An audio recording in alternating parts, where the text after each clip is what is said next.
चलो हम लोग एचसीएफ के क्वेश्चन पढ़ रहे थे। आज आगे एचसीएफ से रिलेटेड कुछ क्वेश्चंस पढ़ेंगे, फिर उसके बाद एलसीएम पढ़ेंगे, ठीक ना। चलो क्वेश्चन है आपका ए स्क्वायर बी पावर 4 सी पावर 6 बी पावर 3 सी पावर 8 ए पावर 4 ए पावर 8 बी पावर 6 सी पावर 2 का एचसीएफ बताना है आप लोगों को। का एचसीएफ बताना है, ठीक ना। एचसीएफ बताना, मैं ऑप्शन दे रहा हूं, ठीक ना, ऑप्शन में दे रहा हूं।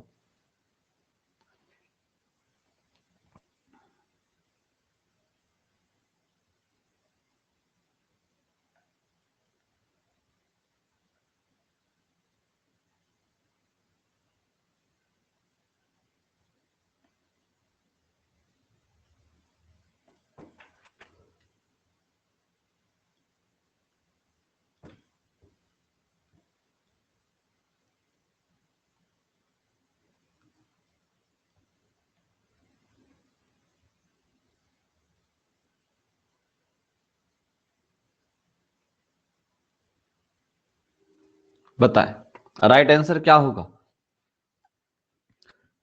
राइट आंसर क्या होगा इस क्वेश्चन का।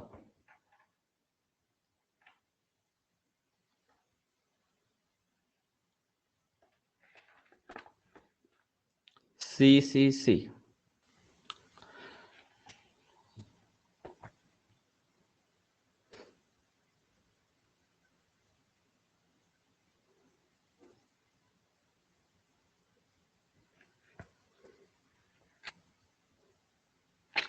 ध्यान से देखिए, ऐसे प्रश्नों में आपको क्या करना है। सबसे पहले नंबर तो जैसे यहाँ पे आपको ए दिख रहा है ना, तो चेक कर लो कि क्या तीनों में ए है कि नहीं है। पहले ये चीज चेक करना है, ठीक है। तीनों में है, तो तीनों में है तो सबसे बताओ सबसे छोटी पावर किस में लगी हुई है। कॉमन का मतलब होता है वही तीनों में मैच कर सकता है जो सबसे छोटी पावर होगी। तो सबसे छोटी पावर कौन सी है, 2। ए की सबसे छोटी पावर कौन सी है, ये 2।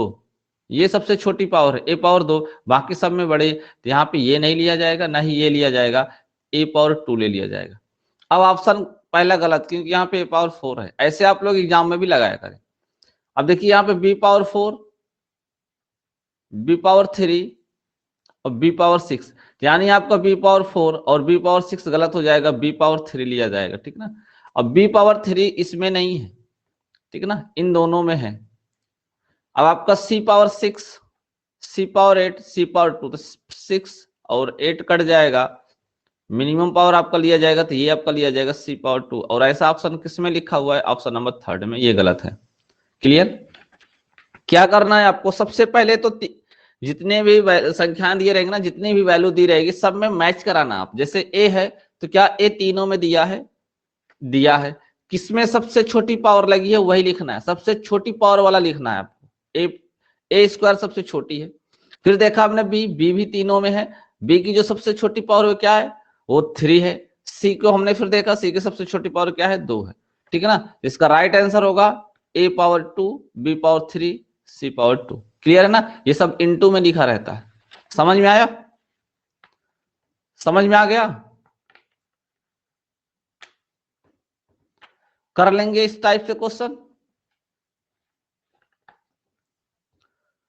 इस तरह से क्वेश्चन आएगा तो कर लेंगे। एक क्वेश्चन और सॉल्व करके बताओ। 2 की पावर 2 इंटू 3 की पावर 3 इंटू 5 की पावर 5, 2 की पावर 3 इंटू 3 की पावर 2 इंटू 5 की पावर 2 इंटू 7, कामा 2 की पावर 4 इंटू 3 की power 4 into 5 into 7 square into 11। इसका आपको एचसीएफ बताना है, ठीक है ना, एचसीएफ बताना है। ऑप्शन में दे रहा हूं, 2 की पावर 2 इंटू 3 की पावर 3 इंटू 5। बी नंबर 2 की पावर 2 इंटू 3 की power 3 into 5 into 7 into 11। Third number option है 2 की पावर 4 इंटू 3 की पावर 4 इंटू 5। और फोर्थ ऑप्शन है 2 का पावर 4 इंटू 3 का पावर 4 5 का पावर 5 और इंटू 7 इंटू 11। राइट आंसर क्या होगा इस क्वेश्चन का? राइट आंसर क्या होगा इस क्वेश्चन का? सभी लोग बताएं।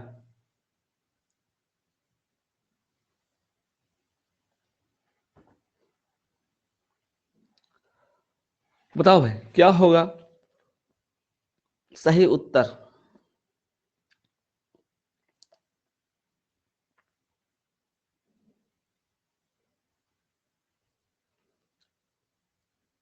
नॉट। ऐसा क्यों भाई? कोई ना कोई तो आंसर होना चाहिए था।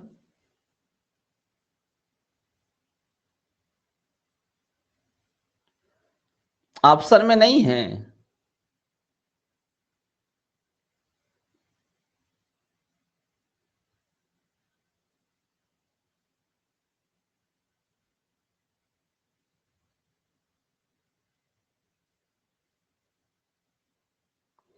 इसका मतलब क्वेश्चन कहीं मिस्टेक लिखा हुआ है, ठीक ना? या तो फिर ऑप्शन कहीं मिस्टेक लिखा गया, या तो क्वेश्चन में वैल्यू जो लिखी है ना वो कहीं मिस्टेक लिख दी गई। चलो मैं एक ऑप्शन चेंज कर देता हूं, ठीक ना? ऑप्शन में चेंज कर देता हूं।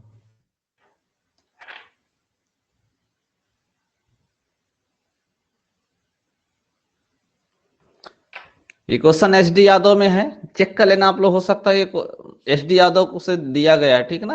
हो सकता है आप लोगों के पास एच डी यादव हो तो वहां पे मिल जाए। ये क्वेश्चन हो सकता है रॉन्ग छपा हो। एच डी यादव बुक का है ये क्वेश्चन। कौन सा सही होगा अब?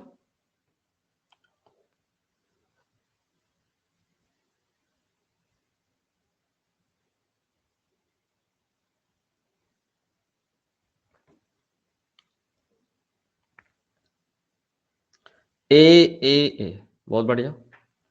देखो अब आपको क्या करना, अब सिर्फ आपको मैच कराना है। जैसे यहाँ पे देखो 2 2 2।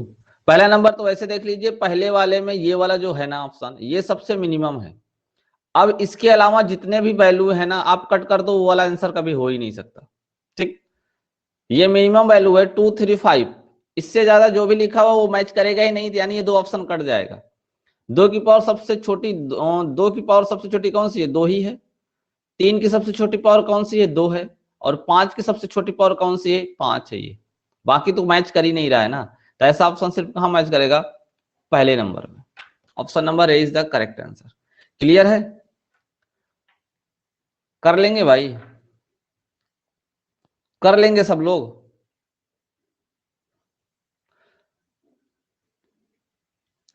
चलो next question.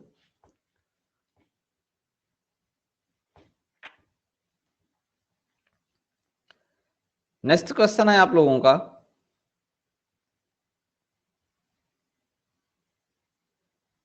x² plus 4x plus 4, ठीक है? दूसरा है आपका x² माइनस 4 का एचसीएफ बताना है आप लोगों को। का एचसीएफ बताना है। ऑप्शन है आपका x² -4, बी है 1, सी है x+2 और डी है x-2। क्या होगा राइट आंसर इस क्वेश्चन का? आपको हर एक तरीके का एचसीएफ लगाना है, ठीक है ना? जरूरी नहीं है कि बस जो संख्या आती है बस उसी को लिख के छोड़ देना, नहीं। एचसीएफ जितने टाइप के प्रश्न आते हैं सारे टाइप के प्रश्न आने चाहिए आप लोगों को। सी सी सी, बहुत बढ़िया, बहुत अच्छे। देखिए ऐसे प्रश्नों को सॉल्व करने के लिए सबसे पहले क्या किया जाता है, ध्यान से देखिए, x square plus 4x plus 4 है ना, तो इसका हम लोग फैक्टर ज्ञात करते हैं, गुणनखंड ज्ञात करते हैं, ठीक है ना।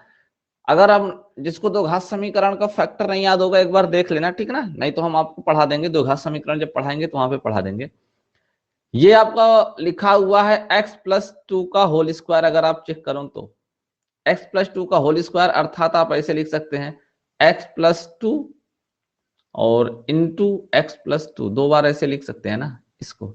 और जो आपका लिखा हुआ है x स्क्वायर माइनस 4, इसको आप लिख सकते हैं एक्स स्क्वायर माइनस 2 का स्क्वायर, अर्थात ए स्क्वायर माइनस बी स्क्वायर। तो यहां से बनेगा आपका x प्लस 2 और x माइनस 2, ऐसा बनेगा, ठीक है ना। तो एचसीएफ का मतलब क्या होता है, एचसीएफ का मतलब होता है जो कॉमन होता है, जो सभी में कॉमन होता है, उभयनिष्ठ होता है, वो होता है एचसीएफ। तो इसमें क्या मैच कर रहा है, x प्लस 2 और x प्लस 2, यही तो मैच कर रहा है ना भाई। तो यही आपका क्या हो जाएगा, आंसर हो जाएगा x प्लस 2। बाकी दूसरी वैल्यू मैच नहीं कर रही है, हमें उससे कोई मतलब नहीं है। राइट आंसर क्या होगा, x plus 2। Clear, option number 2। बात समझ में आई।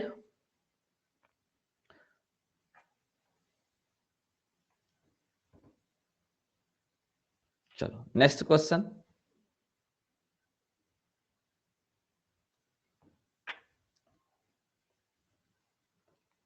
नेक्स्ट क्वेश्चन है आपका 6x square Y X minus Y X square plus 2xy plus Y square, ये पूरी एक वैल्यू है, ठीक है ना। दूसरी वैल्यू है आपका 18xy स्क्वायर, ब्रैकेट में है x माइनस वाई का होल स्क्वायर, ठीक ना। और तीसरी वैल्यू है आपका 12x, ब्रैकेट में x माइनस वाई का होल क्यूब, ठीक है। इसको यहां लिख देते हैं, ठीक ना, यहां पे लिख देते हैं 12x माइनस वाई का होल क्यूब का आपको एचसीएफ बताना है, का आपको एचसीएफ बताना है, ठीक ना।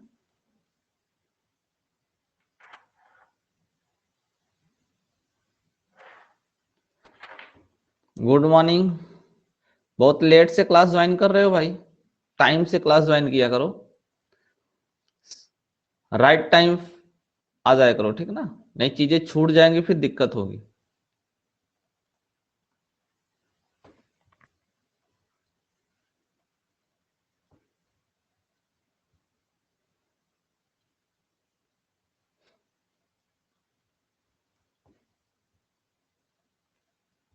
बताएं,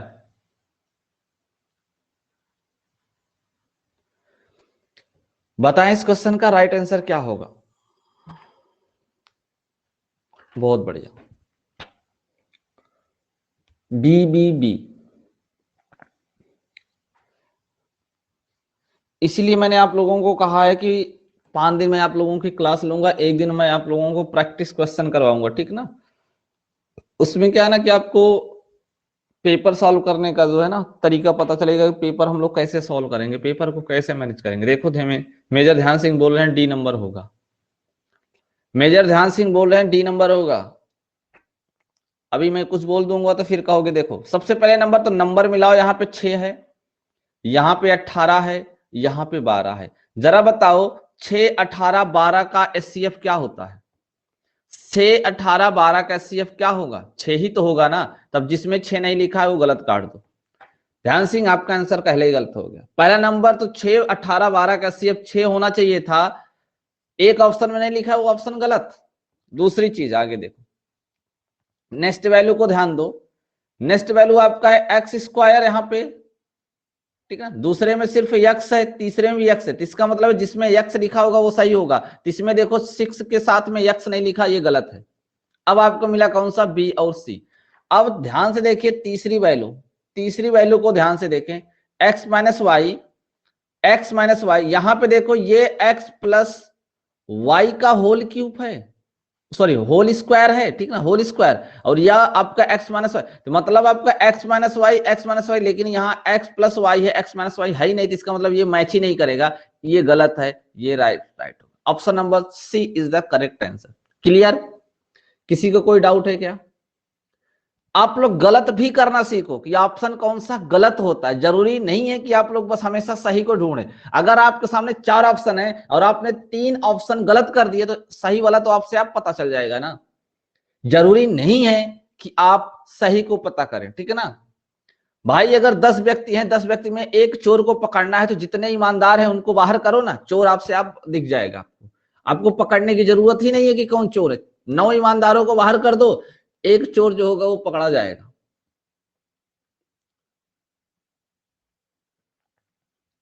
ऑप्शन बी राइट है।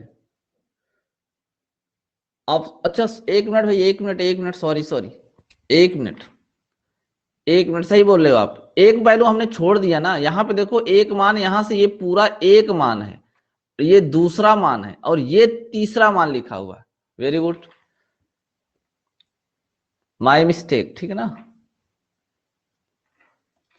यहां से देखो, यहाँ पे x माइनस वाई है, ठीक ना, और यहाँ भी x माइनस वाई है, यहाँ पावर 2 यानी 2 बार लिखा गया, और यहाँ पे भी x माइनस वाई तीसरे में है, लेकिन x प्लस वाई नहीं है, तो x माइनस वाई, ये वाला गलत है, ठीक ना, ये गलत है। Option number B is the correct होगा, option number B is the correct होगा, ठीक ना। ध्यान नहीं दिया भाई, इसको तीसरी वैल्यू को मैंने ध्यान नहीं दिया, ठीक है ना। ऐसे कहीं भी मिस्टेक हो जाए, थोड़ा आप लोग हिंट कर दिया करो, ठीक है। इससे पता चल जाता है कि चीजें हाँ आप लोग बढ़िया से देख रहे हो। जो बच्चा चीज को बढ़िया से देखता रहता है, एक ये पता चलता है। दूसरी चीज, इसमें से जैसे कुछ बच्चे गलत देखते हुए भी ना बोलने की हिम्मत नहीं रखते ना, वो पता चल जाता है कि ऐसे कौन से बच्चे हैं जो गलत को बर्दाश्त नहीं कर सकते। समझ गए? यानी इस चीज का पता चल जाता है कि कौन ऐसा है जो गलत बर्दाश्त कर सकता है और कौन ऐसा है जो गलत बर्दाश्त नहीं कर सकता। आंख के सामने आपके गलत हो रहा है और कुछ लोग हटाओ जाने दो, ऐसा होता है, ठीक है ना। चलो नेक्स्ट चलते हैं। समझ में आ गया? ऑप्शन नंबर बी सही होगा, ठीक है ना, ऑप्शन नंबर बी सही होगा। तीनों में x माइनस वाई मैच करेगा, लेकिन x प्लस वाई सिर्फ एक में लिखा हुआ है, बाकी 2 में नहीं है, ठीक है ना। x प्लस वाई नहीं रहेगा, x माइनस वाई ही सही होगा। क्लियर है? चलिए एचसीएफ के क्वेश्चन कर लेंगे आप लोग, एचसीएफ के क्वेश्चन आप लोग कर लेंगे। ध्यान से सुनिएगा अब मेरी बात को। अभी आपके इसमें भिन्न का है एचसीएफ, पॉइंट का एचसीएफ है।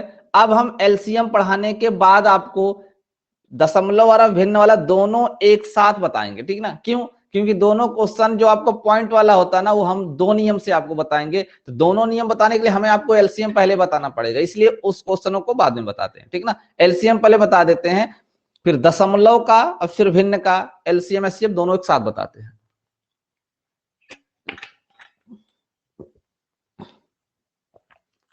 चलिए अब हम लोग पढ़ते हैं एलसीएम के बारे में। एलसीएम, ठीक है ना, लघुत्तम समापवर्त, लघुत्तम समापवर्त, लोवेस्ट कॉमन मल्टीपल होता है, ठीक ना, गुणज होता है। यहां पे गुणनखंड नहीं, गुणज होता है, ठीक है। सबसे छोटा गुणज। चलिए ध्यान दीजिए, एलसीएम होता क्या है, सबसे पहले इसके बारे में।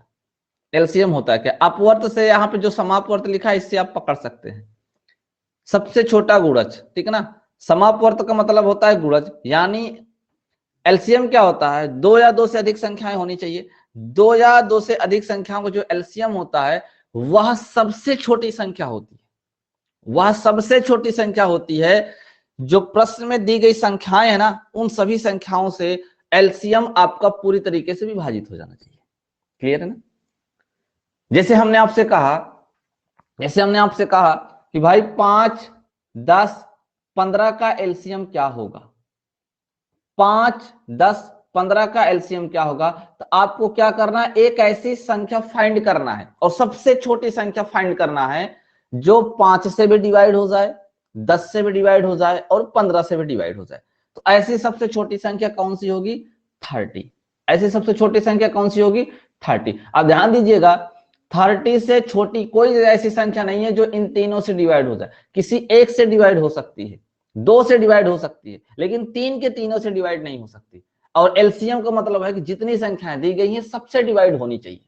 क्लियर है? जितनी संख्याएं प्रश्न में दी जाती हैं सबसे डिवाइड होनी चाहिए।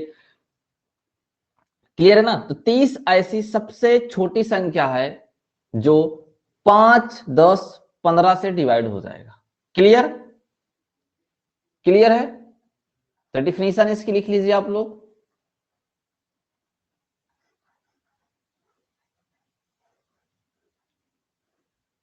डिफिनीशन लिख लीजिए। 2 या 2 से अधिक, 2 या 2 से अधिक संख्याओं का एलसीएम, संख्याओं का एलसीएम वह सबसे छोटी संख्या होती है, वह सबसे छोटी संख्या होती है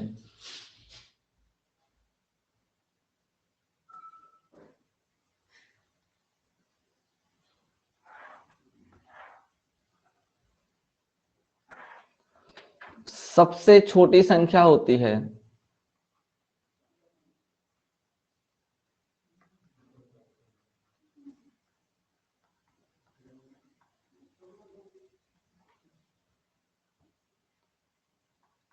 जो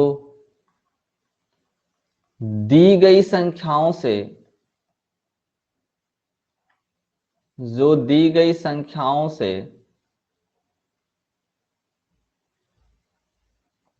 पूर्णतः विभाजित हो। पूर्णतः विभाजित होने का मतलब है शेषफल 0 बचना चाहिए। पूर्णतः विभाजित होने का मतलब है शेषफल 0 बचना चाहिए। क्लियर है? और जो आपका भागफल होगा वह एक पूर्ण संख्या होगी, कभी पॉइंट पॉइंट में नहीं काटा जाता। पूर्णतः विभाजित होने का मतलब है जो आपको भागफल आता है ना वह एक पूर्ण संख्या होता है। ठीक है ना? क्लियर? जरा आप लोग एक आंसर बताएं। उदाहरण के तौर पे हम ले रहे हैं, उदाहरण के तौर पे हमने कहा आपसे 5, 4, 6, 10 का एलसीएम क्या होगा? का एलसीएम क्या होगा बताएं।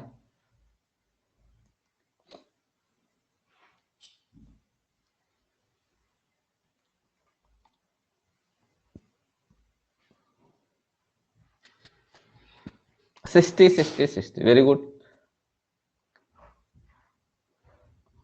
60, 60 इज द करेक्ट आंसर। कुछ बच्चे ऐसे हैं जो आंसर नहीं देते हैं। देखिए आंसर सब लोग दिया करो, क्वेश्चन कितना भी हार्ड हो, कितना भी इजी हो। ठीक है ना? बहुत बच्चे सोचते हैं अरे ये तो बहुत आसान चीज है, इसका क्या, ये तो हमें आता ही है, चाहे आंसर दे चाहे ना दे। ऐसा मत सोचा करें।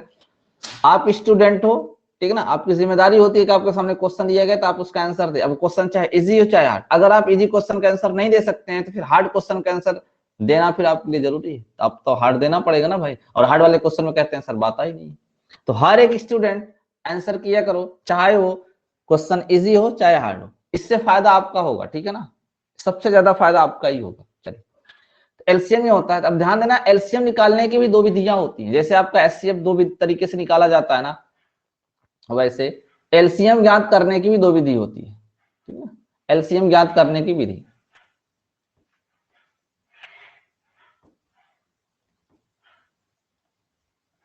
ज्ञात करने की विधि हम विधि सीख लेते हैं, बाकी इन सबसे यूज नहीं करेंगे। इन सबसे हमें क्वेश्चन लगाना नहीं है क्योंकि समय बहुत ज्यादा लग जाता है। इन सबसे हमें अलग ही तरीके से लगाना है, लेकिन हमें नियम पता होना चाहिए कैसे कैसे निकाला जाता है। ठीक है ना? इसी क्वेश्चन को लेते हैं, इसी क्वेश्चन को लेते हैं तो दो तरीके से निकाला जाता है। एक तो आपका जैसे बताए थे आपका अभाज्य गुणनखंड, अभाज्य गुणनखंड, और दूसरा क्या होता है? भाग विधि। दूसरा क्या होता है भाई? भाग विधि। क्लियर है ना? दूसरा क्या होता है? भाग विधि। ध्यान से देखिए, अगर हम इसी क्वेश्चन को अभाज्य गुणनखंड विधि से लगाएं तो हम इस तरीके से लगाएंगे। 5 का अगर फैक्टर ज्ञात करेंगे तो क्या होगा 5, 4 का फैक्टर ज्ञात करेंगे तो क्या होगा 2 इंटू 2, अगर हम 6 का निकालते हैं तो 2 इंटू 3, और अगर हम 10 का निकालते हैं तो 2 इंटू 5। ध्यान समझिएगा एलसीएम क्या होता है। देखिए कुछ चीजें होती है इसमें भी, छोटी छोटी बातें होती हैं जो आप लोग इग्नोर कर देते हो, और वही बातें जो है ना क्वेश्चन को सॉल्व करने में हेल्प करती हैं। चीजों को आप ध्यान दिया करो, ठीक है ना। ध्यान से समझिएगा इस क्वेश्चन को। देखिए सबसे पहला नंबर एलसीएम, जैसे हम अभाज्य गुणनखंड विधि से लगा रहे हैं, फैक्टर करके लगा रहे हैं, तो इसमें जो वैल्यू आती है एलसीएफ नहीं है कि मैच करना चाहिए। एलसीएम में चाहे मैच करे चाहे ना करे, जो नंबर आ गया वो नंबर आपका लिया जाएगा। कौन सा लिया जाता है, जैसे आपको देखो सबसे पहले इसमें 2 आया है, तो सबसे ज्यादा बार 2 कहां पे आया है ये चेक करो। तो यहाँ पे तो आया ही नहीं है। दूसरे में देखो कितनी बार आया है, 2 बार आया है। यहाँ 1 बार आया है, यहाँ 1 बार। तो मैक्सिमम कितनी बार 2 आया है, 2 बार आया है। तो जो मैक्सिमम टाइम वाला है ना आप उसी को लेंगे, बाकी से कोई मतलब नहीं है। जो मैक्सिमम वाला है आप उसी को लेंगे, बाकी से कोई मतलब नहीं। ये आपका मैक्सिमम है, इसको ले लो। जो आपका मिनिमम है उसको छोड़ दो, उससे हमें कोई मतलब नहीं होता। ध्यान से समझा मैंने क्या कहा, मैक्सिमम टाइम वाला लिया जाता है। ये पॉइंट अभी आपको क्वेश्चन को सॉल्व करने में सिखाएंगे, ठीक ना। कोई भी वैल्यू होगी एलसीएम में, तो जो भी नंबर होता है ना वह नंबर मैक्सिमम टाइम लिया जाता है। जो सबसे ज्यादा बार आया होता है वो वाला लिया जाता है, मिनिमम टाइम वाला क्या किया जाता है, छोड़ दिया जाता है। ये बात समझ में आई, ये बात समझ में आई कि नहीं आई। क्योंकि आपको जो भाग विधि है, कुछ बच्चे भाग विधि से लगाते हैं, भाग विधि से भी लगाने की जरूरत नहीं है, ठीक है ना। अब देखो जैसे हम बात करें 5 का, तो 5 यहाँ पे 1 बार आया है, दूसरे में तो आया ही नहीं, तीसरे में आया ही नहीं, और फिर चौथे में देखो 1 बार आया है। यानी मैक्सिमम सिर्फ 1 बार आया है बस, तो 1 बार लिख लो आप, भले भी 2 में नहीं आया है। हमने कहा चाहे मैच करे चाहे मैच ना करे, इससे कोई फर्क नहीं पड़ता। आपको चेक करना है कि अगर नंबर आया है तो मैक्सिमम कितनी बार आया है, जो सबसे ज्यादा बार आया है वही वाला लेना है आपको। अब ऐसे 3 को देखें तो 3 सिर्फ एक जगह पे आया हुआ है बस, तो इस एक ही बार आया है, ले लीजिए। तो 2 दूनी 4, 4 पंचे 20, 20 तीन 60, 16 इसका 60 क्या हो जाएगा, इसका एलसीएम हो जाएगा। क्लियर, बात समझ में आई सबको, सबको समझ में आ गया। याद रखना कोई भी नंबर होगा एलसीएम में मैक्सिमम टाइम लिया जाता है। क्लियर ना, इस पॉइंट को याद रखना, ये बहुत बड़ा पॉइंट है, इसको इग्नोर कर देते हो। अभी देखो क्वेश्चन जब हम सॉल्व कराएंगे, जब आपके सामने क्वेश्चन की लिस्ट लेके आएंगे ना, पीडीएफ लेके आएंगे ना, तब देखना उसमें आपको फायदा होगा। तब हम वहां पे आपको ना तो अभाज्य गुणनखंड विधि लगाएंगे और ना ही भाग विधि लगाएंगे, बिल्कुल डिफरेंट विधि लगाएंगे। लेकिन हमें बेसिक पढ़ना है तो पूरी चीज हमें पढ़नी पड़ेगी, ठीक है ना। चलो भाग विधि को अगर इसी क्वेश्चन को लगाना है, इसी क्वेश्चन को अगर हमें भाग विधि से लगाना है तो कैसे लगाएंगे, ठीक है ना। अगर भाग विधि से लगाना है तो कैसे लगाएंगे, नंबर आपका क्या है 5, ऐसे लिखना है आपको 5, 4, 6, 10। क्लियर है, इस तरीके से लिखना है भाग विधि में। यानी सभी संख्याओं में एक ही बार में भाग देना है, प्रत्येक नंबर में एक ही बार एक ही साथ भाग देना है। चेक करो सबसे पहले नंबर किससे कटेगा, 2 से कटता है, यानी 2 से स्टार्ट करना है। 2 से कटेगा, हाँ कौन सा, 5 नहीं कटेगा उसको नीचे लिख लो, 4 कटेगा 2 टाइम में, 6 कटेगा 3 टाइम में, और 10 कटेगा 5 टाइम। अभी भी देखो कोई नंबर 2 से कटेगा क्या, हाँ एक नंबर है जो कटेगा। जो कटेगा उसको काटेंगे, जो नहीं कटेगा उसको सेम नीचे लिख देंगे, ठीक ना। जैसे 2 कटा, कैंसिल कर दिए, बाकी नंबर को हम नीचे लिख लेंगे। अब इसमें देखो 2 से कोई नंबर नहीं कटेगा, 3 से कटेगा। कितने से कटेगा, 3 से कटेगा, ठीक ना। अब 3 से नहीं कटेगा, अब किससे कटेगा, 5 से कटेगा। क्लियर है।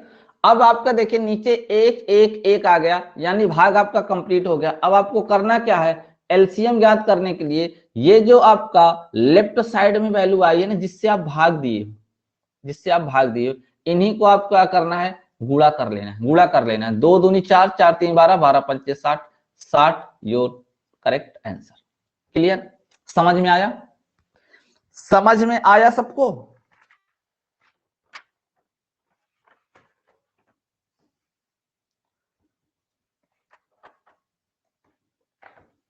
सबको समझ में आया ना भाई? चलो नेक्स्ट चलते हैं आगे। चलिए कुछ क्वेश्चंस देते हैं, जरा आंसर आप लोग बताना।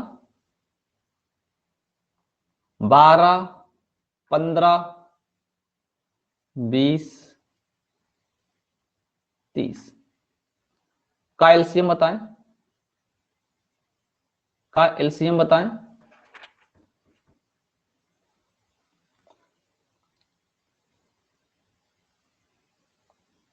Very good. 60, 60, 60, बहुत अच्छा, सबके सही है। फिर मैं लिख रहा हूं, यहां पे ध्यान दीजिएगा। 8,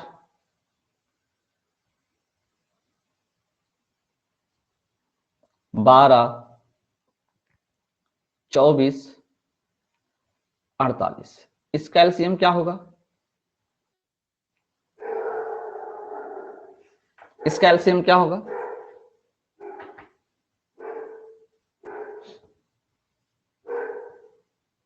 48, 48, 48, 5,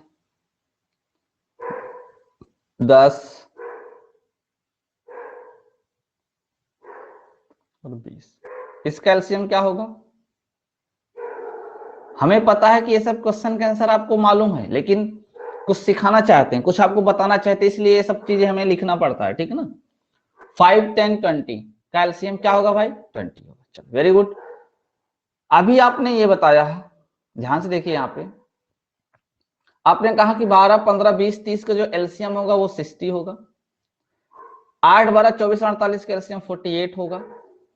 5, 10, 20 का एलसीएम कितना होगा? 20 होगा। तो जरा ये मुझे बताओ, मुझे यहां पे आप लोग ये बताओ कि क्या जो आपका आंसर प्राप्त हो रहा है, प्राप्त हो रहा है, जो आपके प्रश्न में संख्याएं दी गई हैं, जैसे यहां पे दिया गया है, तो सबसे हाईएस्ट नंबर 30 है, यहां पे सबसे हाईएस्ट नंबर 48 है, और यहां पे सबसे हाईएस्ट नंबर 20 है। क्या दी गई संख्याओं में जो सबसे बड़ी संख्या है उससे छोटा आंसर आ रहा है क्या? उससे छोटा आंसर आ रहा है क्या? ये बताओ मुझे। नहीं आ रहा है ना? नहीं आ रहा, ये पॉइंट है आपका, इसको नोट करके रखना है। ये आपका पॉइंट है, इसको नोट करना, ये क्वेश्चन को सॉल्व करने में आपकी मदद करेगा। ऑप्शन कहीं कहीं ऐसा होता है, एग्जाम में दिया जाता है कि आपको पेन तक नहीं चलाना है, आपको बस ये कॉन्सेप्ट पता होना चाहिए और आप टिक कर दोगे ऑप्शन। समझ गए ना? ऐसा दिया जाता है क्वेश्चन, मैं दिखाऊंगा आपको, ठीक है ना। पेपर ही बताऊंगा कि कब के एग्जाम में आया हुआ है, कौन सी शिफ्ट में आया, वो पेपर आप लोग देख लेना, ठीक है ना। देखो कहने का मतलब है जो आपका एलसीएम होता है, ध्यान देना, एलसीएम दी गई संख्याओं, दी गई संख्याओं में सबसे बड़ी संख्या, सबसे बड़ी संख्या या फिर उससे भी बड़ी संख्या होती है, या फिर उससे भी बड़ी संख्या होती है। ये पॉइंट आप नोट करके लिख लो, ये आपके लिए बहुत इंपॉर्टेंट है, ठीक ना। यही पॉइंट आपको एक एससीएफ में बताया कि एससीएफ जो होती है वह दी गई संख्याओं में सबसे छोटी संख्या होती है या फिर उससे भी छोटी होती है। क्लियर है? दोनों पॉइंट याद रखना है। एचसीएफ में दी गई संख्याओं में सबसे छोटी या फिर उससे भी छोटी होती है, एलसीएम में दी गई संख्याओं में सबसे बड़ी या फिर उससे भी बड़ी होती है। देखो जैसे 30 था तो 30 से बड़ी 60 आया है, अब इसमें देखो 48 सबसे बड़ी है तो 48 ही आया है, और 20 सबसे बड़ी है 20 ही आया है। क्लियर? ये पॉइंट क्लियर हुआ आपका? बताएं, ये पॉइंट सबको क्लियर है?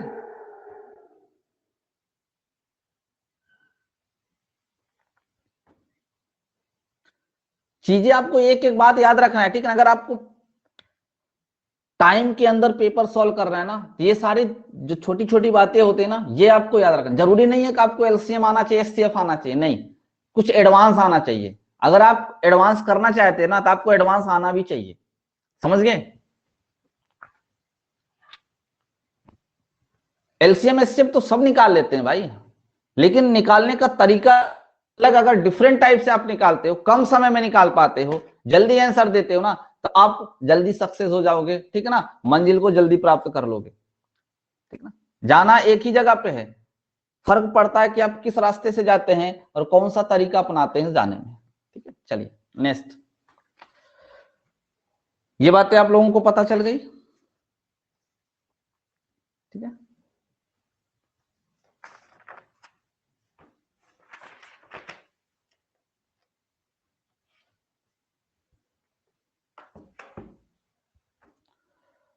ध्यान से देखिए, कुछ चीजें मैं और आपको सिखा रहा हूं एलसीएम में, ध्यान से समझना। 90% एलसीएम का क्वेश्चन, ध्यान देना, 90% एलसीएम का क्वेश्चन बिना एलसीएम निकाले आएगा, ध्यान देना। 90% क्वेश्चन याद रखना, एलसीएम वाले जितने भी प्रश्न होते हैं, 90% क्वेश्चन तो आपका ऐसे बनता है कि आप एलसीएम ज्ञात नहीं करोगे और आंसर आ जाएगा, तो कहेंगे सर निकालेंगे कैसे। तो आप लोग क्या विभाज्यता का नियम पढ़े हैं? विभाज्यता का नियम, विभाज्यता का नियम,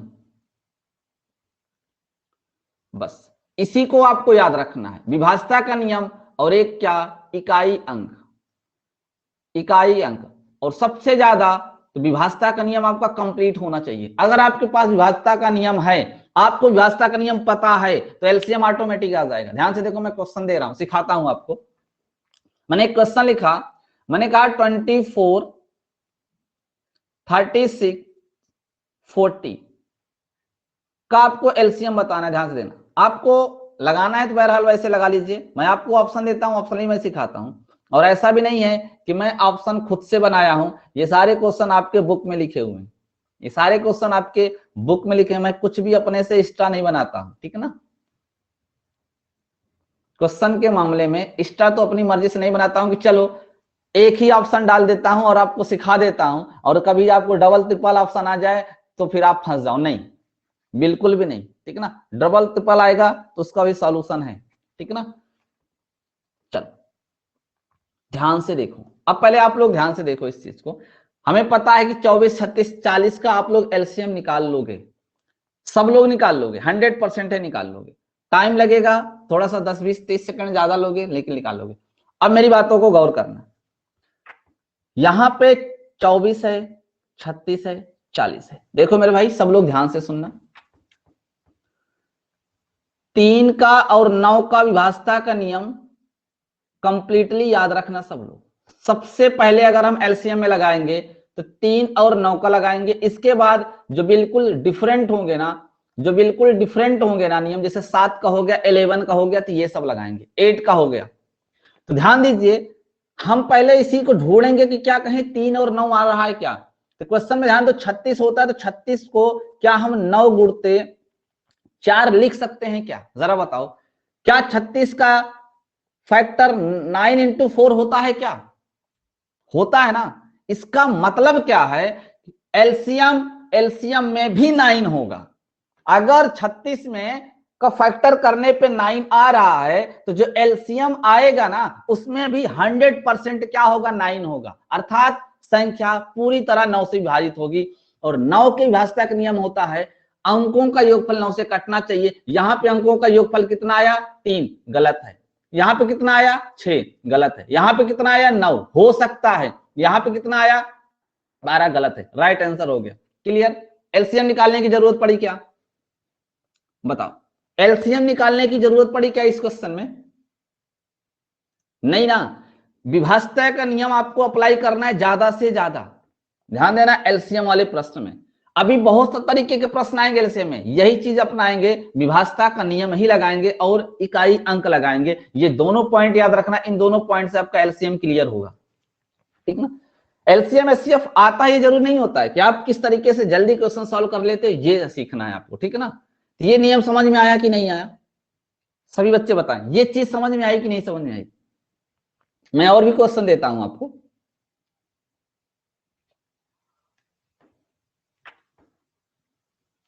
नेक्स्ट क्वेश्चन, नेक्स्ट क्वेश्चन मैं आपको दे रहा हूं। क्वेश्चन है आपका, क्वेश्चन है आपका 36, 48, 112, 112 है, ठीक ना। ऑप्शन है आपका एलसीएम ही बताना है भाई, ठीक ना, एलसीएम ही बताना है। ऑप्शन है 360, 420, 1020 और 1008। बताएं राइट आंसर क्या होगा, जरा सब लोग बताओ। अब बताओ आप लोग राइट आंसर क्या होगा। 36, 48 और 112, 36, 48, 112 का एलसीएम क्या होगा।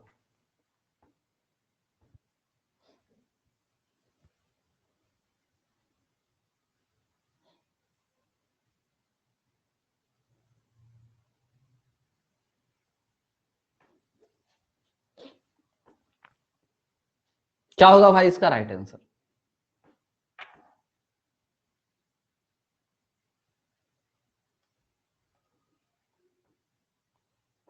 स्टार्टिंग में थोड़ी बहुत आपको प्रॉब्लम होगी, लेकिन देखना बहुत तेज चलोगे, बहुत फास्ट करोगे, खुद आप कहोगे कि हाँ सर अब हम एलसीएम का कोई भी क्वेश्चन लगा सकते हैं। समझ गए ना। और चाहे वो शेषफल से रिलेटेड हो, कुछ भी रिलेटेड हो, कोई भी क्वेश्चन हो एलसीएम से, आप आराम से फाइंड करोगे, ठीक है ना। बस 10% ऐसे क्वेश्चन आते हैं जहां पे आपको एलसीएम का बेसिक नियम लगाना पड़ेगा, ठीक ना। D D D, very good, बहुत अच्छे। ध्यान से देखो, हमने कहा कि सबसे पहले आप 3 या 9 को पकड़ा करो, तो इसमें देखो 9 गुणते 4 है, देखो 6 3 9, हाँ ये कट जाएगा, हो सकता है, ये तो नहीं कटेगा, ये गलत है। 4 2 6 आ रहा है ना, 2 1 3 ये भी गलत है, 8 1 9 हाँ ये भी हो सकता है। अब एक चीज ध्यान से देखो, अब मेरे पास 2 आंसर आ गए, तो मैंने क्या कहा, जैसे यहाँ पे 36 1 9 है, तो अब एक बिल्कुल डिफरेंट टाइप नंबर पकड़ लो। जैसे यहाँ पे 12 लिखा हुआ है, तो क्या 16 सत्ते 112 होता है क्या, 16 सत्ते 112 होता है क्या।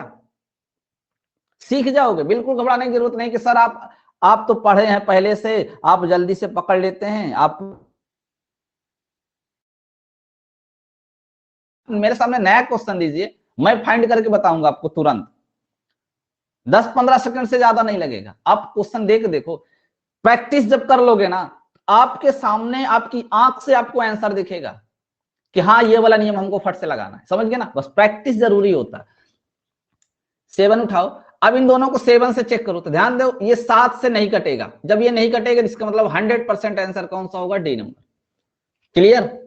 अब बात समझ में आई कि नहीं समझ में आई, बताओ। बात समझ में आई आप लोगों को।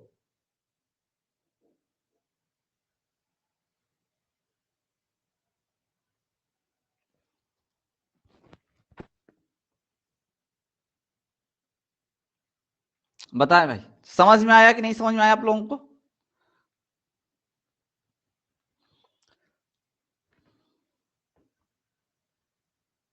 आप सबके कमेंट नहीं आ रहे हैं भाई, आप सबके कमेंट नहीं आ रहे हैं, क्या बात है, जरा आप लोग कमेंट करें।